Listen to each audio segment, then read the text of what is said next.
So, ఇప్పుడు మీరు చెప్తోందంతా మర్మకళకు సంబంధించిందేనా? Yes మా. అయితే ఇప్పుడు 'భారతీయుడు' సినిమా తర్వాతే జనాలకి మర్మకళ అనేది అవగాహనొచ్చింది. ఒకటుందని తెలిసింది.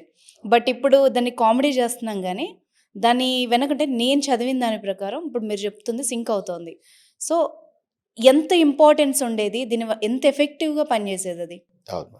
సీ మోస్ట్ ఎఫెక్టివ్ మా. హ్మ్. ఎందుకంటే ఇప్పటికి గూడా మనం ఎక్స్‌ట్రీమ్ సౌత్‌లోకెళ్తే తమిళనాడు, కేరళలో హ్మ్. ఇప్పటికి గూడా ఈ మర్మ చికిత్స అనేది అక్కడ సిద్ధ వైద్యంతో కలిపి వాళ్ళు చేస్తా ఉంటారు. ఓకే.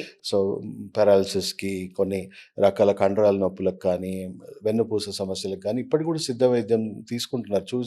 చూసారు గదా! ఈ మధ్య మనకి ఏమంటారు 'మహేష్ బాబు' గారు గూడా తనకి సివియర్‌గా మైగ్రేన్ అవును. హెడేక్ అది ఆయనే చెప్పారు. ఆయనే హ్మ్. సెల్ఫ్‌గా హ్మ్. చెప్పారు. సో, ఇదొక ప్రాచీన వైద్యం. మనం ఇప్పటికి కూడా ప్రిమిటివ్ ట్రీట్మెంట్ చేస్తున్న కొంతమంది ఉన్నారు. హ్మ్. ఆ ప్రిమిటివ్ స్టైల్‌లో చేస్తున్నోళ్ళున్నారు. ఓకే. సో, తనకి ఎన్నో ట్రీట్మెంట్స్ తీసుకున్నా తగ్గలేదు. కానీ జస్ట్ ఆ ప్రెషర్ పాయింట్స్ స్టిమ్యులేట్ చేయడం వల్ల తనకి మైగ్రేన్ హెడేక్ తగ్గిపోయింది. సో, అది కూడా జస్ట్ ఆ వైద్యం ఇంకా ప్రైమరీ హెల్త్ కేరే. ఇంకా చాలా అడ్వాన్స్ ట్రీట్మెంట్ ఇది. ఓకే. ఇంకా చాలా అడ్వాన్స్ ట్రీట్మెంట్స్ ఉన్నాయి దీంట్లో.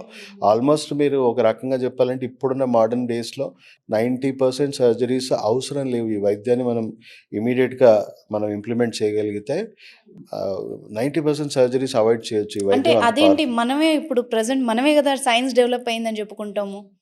బట్ అప్పటి దాంతో పోలిస్తే అసల అదే బెస్ట్ అని ఎట్లా చెప్తున్నారు? ఎలా బెస్ట్ అని నేను చెప్తాను. హ్మ్. సో, ఎవల్యూషన్ ప్రాసెస్‌లో చెప్పాను గదా! సిద్ధ వైద్యంతో డెవలప్ అయింది, ఎవాల్వ్ అయింది. హ్మ్. అలా డెవలప్ అవుతూ మనం చూసుకుంటే బుద్ధిజం ఎరాలో మనం మాట్లాడుకుంటే హ్మ్. జీవక మహర్షి.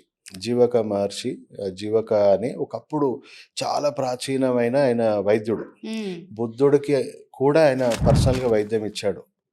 సో, అండ్ కింగ్ బింబిసార అనే రాజుకి ఆయన పెంచుకున్న కొడుకు.